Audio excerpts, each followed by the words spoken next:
Hey everybody, and welcome to my garden. I am sitting in the middle of a ton of plants. It's been a very exciting few days.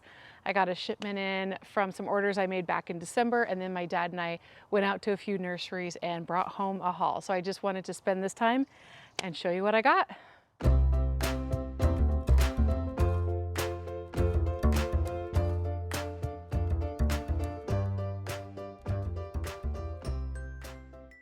So let me give you a little bit of backstory because this is a lot. In December, I put in an order. I actually put in 2 orders to proven winners, and that's something I started with COVID. I would never say go online and order before going to your local nursery. Always go to your local nursery. That's really the best place to source all of your plants from. But with COVID and lack of supply and really plants just flying off the shelves because it's been so great for the nurseries and the garden centers with people being home, I had some very specific plants that I wanted. So I did put in an order, one in December and one in January, and those all came on Friday with one extra box that came on Saturday. And then on Saturday, every year, my dad and I take a day and just go out to some nurseries we've been curious about or some of our favorites we want to go to. So on Saturday, we went to Margie's nursery, and these are all south of Canby, south of Portland, Oregon. And Fessler's and Bauman's were the 3 that we went to. And so I have a lot to go through. I have a lot to plant, and yeah, let's dig in. I'll start with the one in my hand. So this first plant that I got is a Snow Princess Lobularia hybrid, which is equal to an alyssum. So this is a good border plant in the sun. It really wants full sun all the time. It has these just petite, pretty white flowers. When you're in a garden and you see a border of white, a lot of it will be this sweet alyssum. I think they only get maybe 4 to 8 inches tall. Yep, 4 to 8 inches tall. They're hardy down to zone 9. I'm in a zone 8B, so these are an annual in my area. And I'm gonna see how they work this year, because if you've ever worked with alyssum before, a lot of the times they don't last the entire season. This particular plant is supposed to bloom from planting to frost. Typically though, when I've planted alyssum in the ground, I'll plant a start, or I'll plant a plant like this, and then I'll sprinkle alyssum seeds around it just so then I get that extra flush when the initial plant sort of dies off. But I got 10 of these to really give an impact on a border. So that's the first plant I got. The second plant I got is a really good example of why I ordered online. This is a Senorita Rosalita. It's a cleome, and I just love, love, love this plant, this annual. They're just wispy purple flowers, and this plant will get tall and it will last longer than any other plant in your garden. It wants full sun. It gets 48 inches tall, up to 48 inches tall, and I'll tell you it gets 48 inches tall. And the other thing, it spreads out a bit, so it'll get about a couple feet wide, and they don't come into garden centers until generally around the end of May, and I'm just itching to get my hands on them by then, because I always know that I'm going to want a cleome, or they're otherwise known as a spider plant, in my garden at all times. So if you have a sunny spot that really needs some height and a big color impact, maybe your neighbors are walking by. I put one in the front of my yard because my neighbors are always like, ooh, what is that? This is the plant for you. So it's called a Senorita Rosalita cleome hybrid. They do come in white. I found that the white does not have as good of an impact, so I'd go purple. So the next plant that I ordered is another border plant. So if you have a section along an area of grass or along some brick underneath a taller plant or whatever it might be, this is another awesome plant that I never found in garden centers. I found it online last year. I bought 10 of them. They blew me away with how long they lasted throughout the summer. It's called Beth's Blue. It's by Proven Winners, Beth's Blue. It needs full sun, 12 to 14 inches tall. It has a mounding tendency, which is exactly what you want for those border plants. And the name is, I'm totally gonna butcher this, Istoma fluvialis. I totally probably butchered that. So it says Beth's Blue, but they're kind of more on the purpley blue side, but they just get the perfect size around a border. Again, I got 10 of these to fill in a border to give that impact. And highly recommend it. Beth's Blue from Proven Winners. It's another super one. Moving into something that can handle the shade. Actually, it can handle shade and sun. This doesn't have a card. Let me pull one that has a card. Is a type of heuchera. It's called an Appletini, which is super fun. And it says it needs part shade to shade. I do have a couple of these in a little bit of a sunnier spot. They don't like the sun too much, but they'll still bloom and do their thing. So if you have a spot that kind of goes from some shade, but then when the trees come in, there's a lot of shade, this is a really great option for your shade garden because it's a really light, just limey color leaf. And then it puts up, I don't know if you can see this, but I recommend that you look it up. It puts up these red spikes. The flowers are nice and red. That's where the Appletini name comes from. So I'm always looking for color for my shade garden constantly. And this is a great one. Dolce Appletini. It's a perennial heuchera. So it'll come back next year too. I think I got 4 of them in that space. And to put them along with another piece of color for your shade garden is this Ligularia. It's called Bottle Rocket.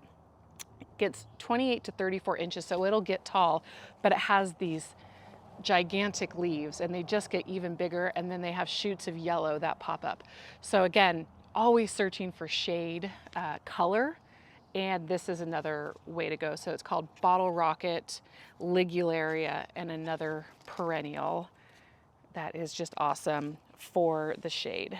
All right, so keeping along the theme of border plants, begonias are probably one of my favorites, my favorite types of plants because they're so versatile. They do well in the sun, they do well in the shade. I would encourage you to look at the tag when you are buying begonias because there are some that are strictly shade and some that are strictly sun. But for the majority, even if they say that, they'll probably do fine. This one is called the Surefire Rose Begonia, and it says right on here, sun to shade. It will do it all, and it's amazing. This is a beautiful pink begonia with the dark colored leaves, and this is a more of a fibrous, waxy begonia, you'll hear people say, because it has those waxier leaves to them. I have another type of begonia around here. I don't see, oh, this is called a Rex begonia.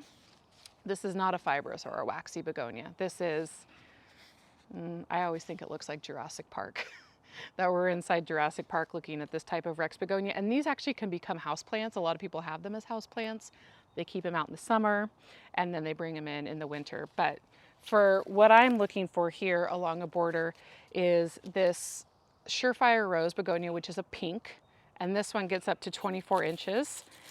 And I'm going to pair it with a double up white begonia, which only gets to 18 inches tall. So I'm going to put the taller of the two behind and the white in front to create a border actually around the seating area right behind us, because right now it's getting a lot of sun because our maple tree hasn't fully flushed out yet, but then once all the tree leaves are in, it becomes mostly shade. So this is going to do great. This double up white begonia, it's just a double flower. It's a really pretty white begonia on the dark leaves, which is always something that's so striking. Also along the lines of it can do it all is this lemon coral sedum. So this lemon coral sedum is just awesome. Can you imagine just if you're in the garden looking at a dark colored leaf and then this corally color or this bright lime colored leaf color, whatever you want to call it, texture. So this again is full to part sun, gets 3 to 10 inches tall. It really doesn't get that tall, but it will creep. It'll creep a little bit, but not too much. Some people use it as spillers in containers. Last year I put it around the base of a pot right along the grass line, and it really stood out just against all the darker green. This lighter green was awesome, and they really can take a beating. They like dry climates. They'll deal with wet feet. Really, it took it all last year. So I got a ton of these and recommend that you guys check them out. Before we move on to other plants I actually got in my shipment on Friday from Proven Winners, I do want to talk about begonias a little bit more because I did pick up a bunch of 6-packs of begonias from Margie's over the weekend, and I just want to show you the difference. So this is a 6-pack of just some fibrous waxy begonias. Same deal. Do you see the different coloring in the leaves? So light leaves, pink flower, dark leaves, red flower. And then I got dark leaves, white flowers. And I think that was it. I thought I got a dark leaf pink flower. So this is a really economical way to buy begonias, especially this time of year. If you're in the garden center, they will grow extremely fast. So don't worry about that. But in this one, I think this was $4. I got 6 plants right in this. And I have so much I can fill in my shadier pots. So your pots that are up by your front door or in the backyard that are under a tree, maybe if you want to put these around in the dirt. I have a maple tree just off to my left here that I'll put some of these around to give it color.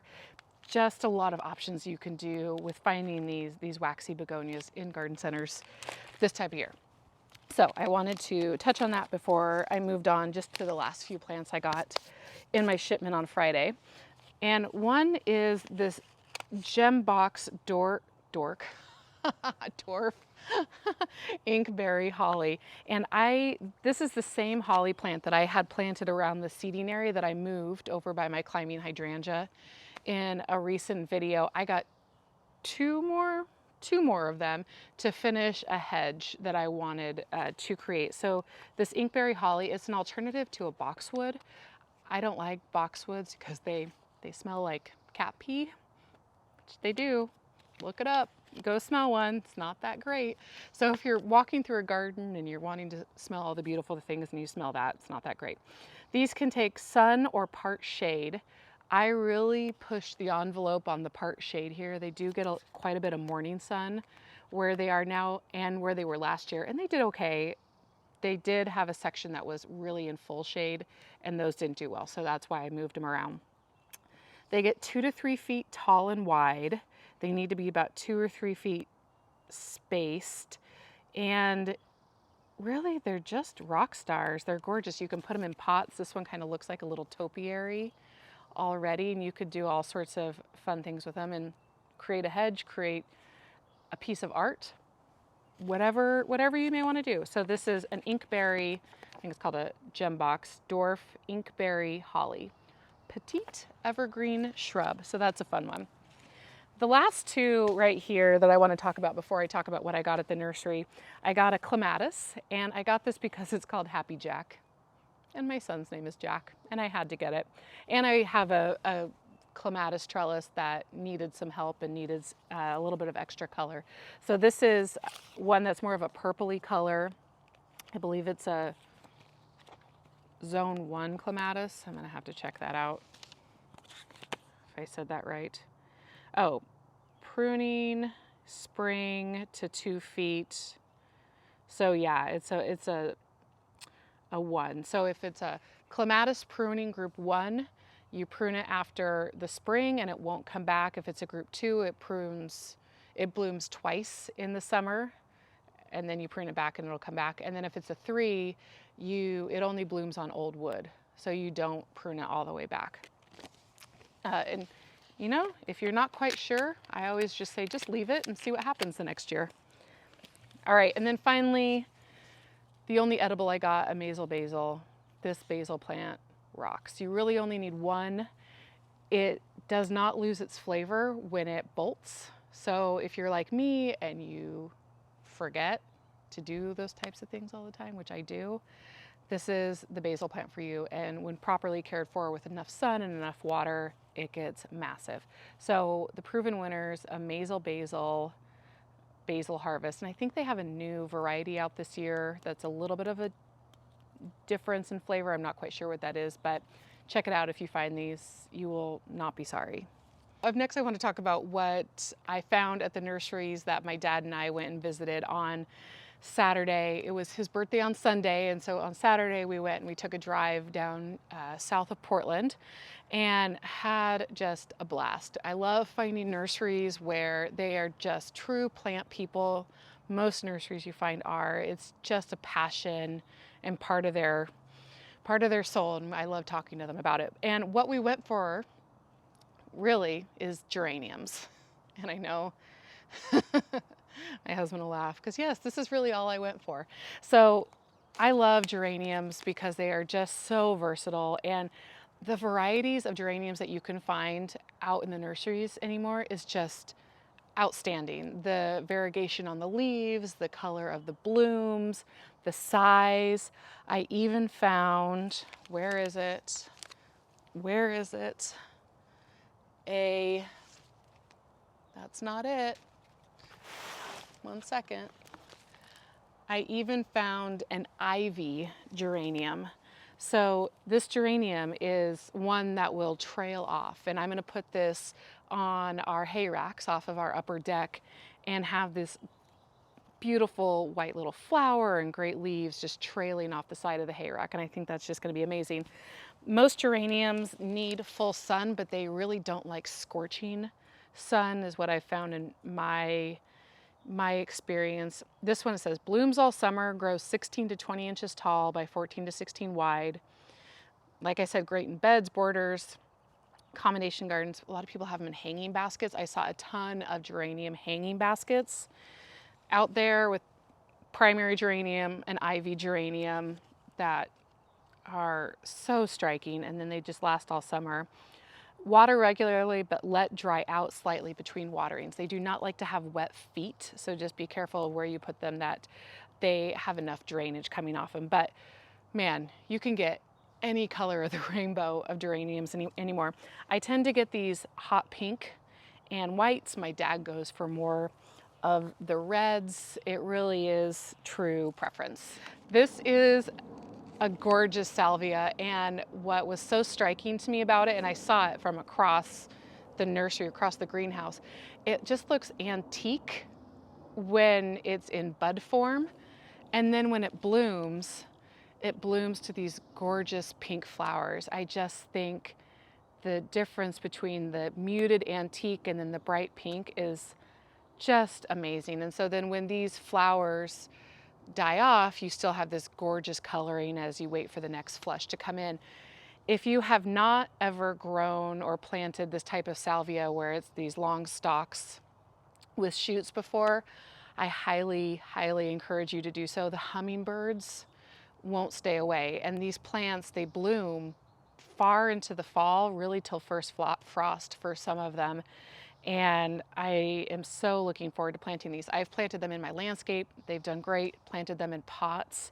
They will love you forever as long as they're well watered and fertilized on a fairly regular basis. But this is a really great plant to add. And I typically only get blues. I was just thinking, I actually did get a plant that I hadn't talked about, a salvia, that is the same look and feel of this one, but it is a blue. So this is a Rock and Play in the Blue salvia from Proven Winners. Same thing. The bees love it. The hummingbirds love it. We'll get about the same size. It just starts a little smaller than this. So fun find. The other one that caught my eye, and I broke one of the leaves, broke off, but that's it's okay, is this hot lip salvia. So this is another, like this one in front of me, this is another type of salvia, a little bit different, and they're called hot lips. Hummingbirds love them just the same. Bees love them just the same. I was going to take that off because it broke, and they just smell so good. I've had several of these in my garden. They last me about 3 seasons. You know, I probably could get a few more years out of them, but these are perennial for me, as this salvia will be too, unless we get too hard of a frost. But I just love how they grow up, and they just get these fun pink ends, and it just makes me happy. All right, so I just pulled this box over. These are just some more doodads, things I purchased. I did pick up a couple of the new Proven Winner Berry Treasure pink strawberries. These are ever-bearing strawberries, so they're going to be awesome. And these will come back next year, so I really want to plant these in a place where I know that I'll be able to give them a good established start, and then they can come back years to come. The great thing about these new strawberries is that they have little pink flowers. So I've seen people incorporate them into borders around their flower beds, but then you have the added bonus of strawberries, unless the birds or the squirrels or the rabbits get there first. That's why we have Winston, right? Get at those. So again, these want full sun. They get 12 to 16 inches. Blooms planting to frost. I fertilize regularly, full sun. One thing I love about Proven Winners plants, and I think I've finally gotten my dad over to my side of the fence on this one, so many of their plants do not require deadheading. And if you're a gardener like me who likes to get everything established, and then I always say I garden till the 4th of July and then just enjoy it, that's awesome, because you don't have to go through and keep deadheading and cleaning up. You can enjoy your garden. So when the backs of these little cards sing that to me, deadheading not necessary, I'm like, put it on my card. A couple other things here too. I got a couple Delphinium. I've had Delphinium and I accidentally pulled a few of them out last year, and so they're gone. So I got some white Delphinium, and Delphinium also like a lot of sun. They get really high. They're these gorgeous spikes. They look somewhat like a foxglove or a hollyhock. And if you like to do the cottagey type gardens, like I love a good cottage garden, Delphinium are for you. So I picked up a couple, just these little 4-inch pots. I got a couple, or a 6-pack here of, I think this is cabbage. Yep, or cauliflower, sorry. And a thing of cauliflower to start. I feel like this is starting to get a little ridiculous, but wait, there's more. We're almost done, I promise. In this last box, I picked up some Creeping Jenny. This is Goldilocks Creeping Jenny. I did notice there are a number of new varieties of Creeping Jenny. There was a chocolate Jenny, there was a creeping something. There was about 4 or 6 different varieties. This is your tried and true spiller plant out of any container, hanging basket. It really does just that. It just creeps, and then it'll just trail down. No flower, just these pretty little leaves, which I love. The other impulse buy is a plant called Endless Flirtation. I have never heard of this. I've never planted it, but it was singing to me. Part shade to shade with those gorgeous white little flowers. Gets 16 to 20 inches tall. White color for the shade, which would be so pretty if I especially put it around some darker leaved plants. It has a mounding habit, so it mounds. Planting to frost is the bloom, which again, I love. Oh, it's singing to me. Deadheading, not necessary. 16, 20 inches high, spacing 8 inches apart. Fertilize part shade to shade. I am here for this. I haven't quite decided where I'm going to plant it yet, but it was great. The next grouping I guess I'll talk about is Coleus. Another plant that has just a ton of varieties anymore. It used to be that you would go into the garden center and maybe there's one that looks like this, maybe there's one that looks like this, but man, they've really done it. There are tons of Coleus, and they get large. So when you're looking at Coleus, this is another one that can do a shade, sun to shade. So it's another champion for the garden. But if they're in the sun and given the chance, they will get pretty tall. So this one grows up to 36 inches tall from this little plant, and trust me, it will do it. This is a great plant. Any Coleus plant is great for by your front door. That gets a lot of shade in an area that kind of goes from sun to shade. You're just not quite sure what to do with it. But I see a lot of people mixing Coleus with different begonias, with hostas and ferns, and you can just do all sorts of texture. Or if you go out within the sun, mixing these with hydrangeas that are more in the sun, or I don't know, some of your salvias, just giving it a little bit more texture. I tend to kind of tuck some of these away to fill in holes, and then they're always just such a surprise. So those are really good. And then the other thing in this box here is Osteospermum. And these are white Osteospermum. There's certain kinds of osteos that I am not a fan of, but when I see colors like white, and then this one is it says light pink. We'll see. I got a light pink and I got a yellow. I just don't like the blues or the purples. It just seems kind of unnatural to me. They look like a daisy. This one says, this daisy stays open all day and all night. So it's not like your traditional daisy that might close up and then open up in the day. Stays open all day and all night. They need full sun. This one blooms early spring to late. How tall do you get? 12 inches tall. So this white one will get about a foot tall, whereas this pink one will get about a foot tall. So great for containers, great for maybe that next level up around your borders. If you have something that's more like a 5-inch border, and then you can bump up and do a border of Osteospermum. They're just really striking, and they have a lot of color options for your garden, which is great. So last but not least, I actually forgot about 2 very important deliveries I got in the Proven Winners,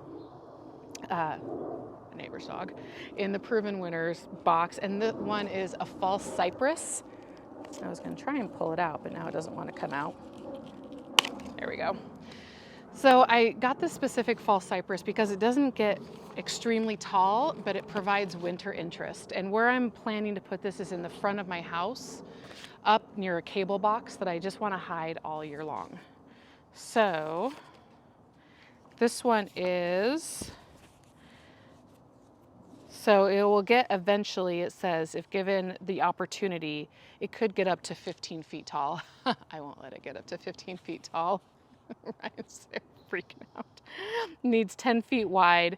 And the thing about these fall cypress is that they grow pretty slow. So I'm really looking for this to be kind of about a 5-foot tree, and I'll probably work it so it maintains that. And if not, we'll move it. But for now, that's what I like about it. The other one, and this is what I'm so excited about, is called a Golden Shadows Pagoda Dogwood. And just, I need to water these, but look at these leaves. Oh my gosh. So this will get large, and I'm going to put it in a pot, but what's great about it? Shade. It wants the shade. So light exposure is part shade, size 10 to 12 feet tall. It'll take several years to get there. And bloom time in the spring, and I'm really getting this more for the foliage and the coloring for the shade and not really for the blooms. I'm not quite sure what the blooms look like. I'll show you when it does. But really, if you look this one up, it just has a real airy, almost Japanese maple-like feeling to it when it's in full bloom. So I'm gonna put this in a medium to large size pot, place it, and really just baby it for the first couple of years while it really establishes and grows. But I'm so excited for this one. So that's so great. Then finally, this last one is a Cat's Meow Nepeta. That is from Proven Winners. I got 2 of these at the nursery on Saturday. They get 17 to 20 inches tall and get these perfect little purple flowers that come up. And I've seen this in different gardens around different people I follow, and I've never grown it, and I'm so excited to grow it. So it wants full sun, 20 inches tall, spacing 24 inches. Wow, it's hardy down to zone 3. So this will be a fantastic perennial, and it blooms early summer into early fall, which is great. The one downside to this, and I'll just see how I deal with it, is that you do need to prune it back. So after it gets its first flush, do a hard cut back, and then it will rebloom.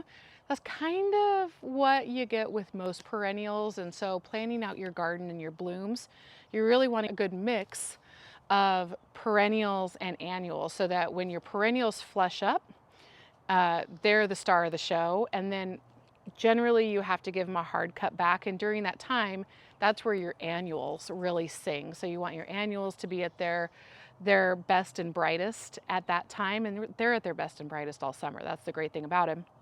But really to shine in that area. And then when your perennials come back for their second flush with the annuals, it's just an even better show. So when you're looking at your flower beds, make sure that you have a good mix and you're considering those different times of the summer, which is so very important. All right, guys, well, thanks for hanging with me and going through all these plants that I got. I hope you found it interesting. I just love digging into plants that I've planted before, finding new plants that I haven't planted, figuring out where they're gonna go in the garden, and then just seeing them flourish throughout the year. So I'm so happy that you were with me today, and you know, we'll see where these get planted and I'll take you along for the ride. And as always, if you guys have questions about any of these plants or plants that you're looking for or have found but just don't know what to do with, please feel free to leave a comment below. Always subscribe and like the channel so you can stay caught up on all that we're doing around here. All right, bye-bye. If you like what you see here today, be sure to click the like and subscribe button. And if you want to be notified of new episodes, click the bell.